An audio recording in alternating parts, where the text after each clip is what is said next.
लेकिन हम आपको एडवांस बता रहे हैं कि अगला भी अगर कुछ होगा, हमारी तरफ से कुछ भी होगा, हम आपको इस बार पूरी सूचना नहीं करेंगे। हम बिना सूचना के हम अब जेल जाने को भी तैयार हो गए। अब हम बहुत पीड़ित हो गए।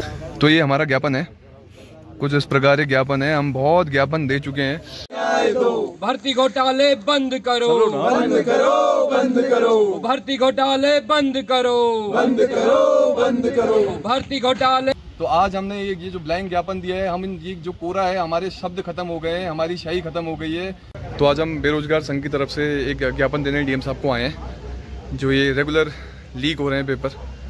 तो आप देखना कैसा ज्ञापन है वो, आपको अगर पूरा दिखाएंगे आगे। बहुत पीड़ित हो गए यार, बच्चे भी पीड़ित हो गए, हम भी पीड़ित हो गए। इससे पहले हमने 2 आंदोलन करे थे। शुरुआती पिथौरागढ़ से हुई थी, जब यूके SSSC वाला जो घोटाला हुआ था शुरुआत पे ही। उसके बाद एक बहुत बड़ा आंदोलन करा, पहले भी जो करा था वो भी बहुत बड़ा आंदोलन था। उसके बाद जो करा वो तो दिव्य भव्य आंदोलन था। पूरे उत्तराखंड में सबसे अच्छा आंदोलन पिथौरागढ़ भी उस श्रेणी में था कि पिथौरागढ़ में बहुत अच्छा एक आंदोलन हुआ। तो हम भी बड़ा पॉजिटिव थे कि यार ऐसे आंदोलन होंगे तो सरकारों में बदलाव आएगा, सरकार देखेंगी, थोड़ा डरेंगी। लेकिन रत्ती भर फर्क नहीं पड़ा। तो अब बहुत पीड़ित हम भी हो गए हैं। जब तक ये आज की बात नहीं है, जब से उत्तराखंड बना है तब से ये क्या कांग्रेस क्या भाजपा दोनों के टाइम से है, अभी के टाइम पे उजागर हो रहे हैं, बस इतना ही अंतर है। तो इसको हम क्या सोचें, आप खुद समझ सकते हो। एक ज्ञापन दे रहे हैं, हम अपनी पीड़ा निकाल रहे हैं उस ज्ञापन के बदले। दिखाते हैं ज्ञापन कैसा है।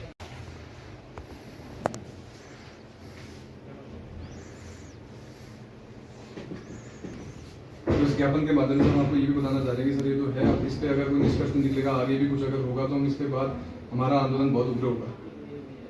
और पहले भी हम अच्छे से आंदोलन कर चुके हैं। हमने सोचा था कुछ परिवर्तन आएगा, लेकिन कोई परिवर्तन नहीं आया।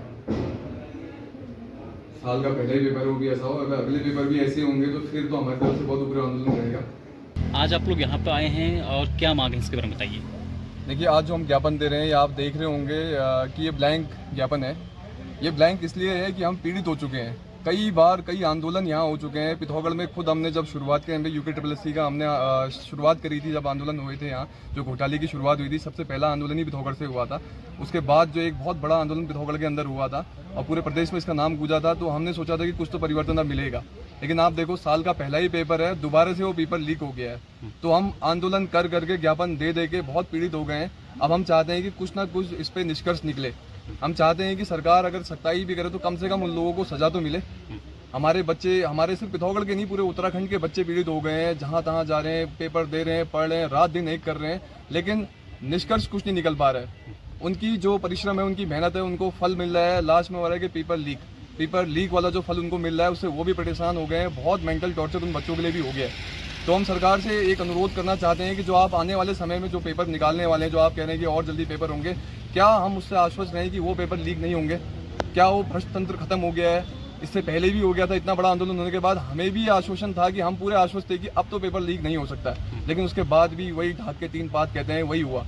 तो आज हमने ये जो ब्लैंक ज्ञापन दिया है, हम ये जो कोरा है, हमारे शब्द खत्म हो गए हैं, हमारी शाही खत्म हो गई है। हमने जितना करना था हम सब कर चुके हैं, लेकिन अभी भी निष्कर्ष कुछ नहीं निकला है। तो ये पूरे सरकार को, पूरे उत्तराखंड को सोचना पड़ेगा कि क्या हो रहा है और क्या इसका निष्कर्ष निकलने वाला है। आने वाले समय में भी अगर यही होने वाला है तो फिर तो ये सरकारी तंत्र सबका विश्वास उठ जाएगा।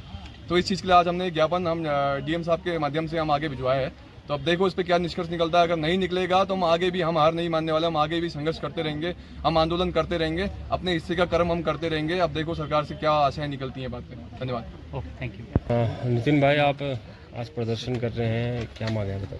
ये जो यूके SSSC और यूके PSC में जो घोटाले हुए हैं, जो पहले भी हम बहुत आंदोलन कर चुके हैं, लेकिन हमें कुछ भी एक सकारात्मक जो हम सोच रहे थे कि एक निकलेगा, कुछ पॉजिटिव निकलेगा, वो नहीं निकल पाया। आपने खुद देखा कि इतने पहले भी पिथौरागढ़ में आंदोलन हुए। हमने सोचा कि यार अब तो परिवर्तन आएगा, अब तो हमें इंसाफ मिलेगा। जितने भी बेरोजगार बच्चे हैं उनकी तरफ से हमने मांग उठाई और बहुत बड़ा आंदोलन पिथौरागढ़ के अंदर भी हुआ, जहाँ पूरे उत्तराखंड में एक नाम गूंजा कि पिथौरागढ़, पूरे उत्तराखंड में आंदोलन हो रहे हैं। लेकिन जब बारी आई दोबारा से, जब एग्जाम हुए, साल का पहला पेपर ही हुआ, वो लीक हो गया। आप देखिए कि बच्चों को कितनी परेशानियां उसमें उठानी पड़ी है। बच्चे बेचारे दिन रात पढ़ रहे हैं, लेकिन अब ऐसे हाल हुए इस उत्तराखंड के हो चुके हैं कि अब मुश्किल ही लग रहा है कि ये कब परिवर्तन आएगा। जो आने वाले टाइम पे जो नए पेपर आने वाले हैं, अब जल्दी पेपर हो जाएंगे बोला, तो हम कैसे समझें कि जो नए पेपर होने वाले हैं ये सही होंगे या ये पेपर लीक नहीं होंगे? तो इस चक्कर में हम आज एक ज्ञापन हम डिस्ट्रिक्ट मजिस्ट्रेट साहब को हम देने वाले हैं कि कब तक ये बच्चा परेशान रहेगा, कब तक हम इसी परेशानियाँ झेलते रहेंगे, कब तक पहाड़ का बच्चा, पहाड़ क्या पूरे उत्तराखंड का बच्चा इन्हीं चीज़ों में रहेगा।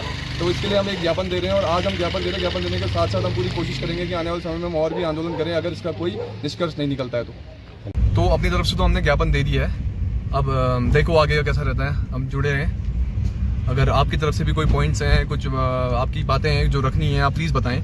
हम पूरी कोशिश करेंगे कि आपकी बातें भी उसमें उन मुद्दों में हम सम्मिलित करें और उनको भी हम आगे ले जाएंगे। पर थोड़ा बहुत अगर आप भी लोग एक्टिव रहेंगे, क्योंकि ये सिर्फ हमारा मामला नहीं है, सभी का मामला है। अगर लड़ाई हो तो आप लोग भी साथ दें। मिलते हैं। जय हिंद, जय भारत, जय उत्तराखंड।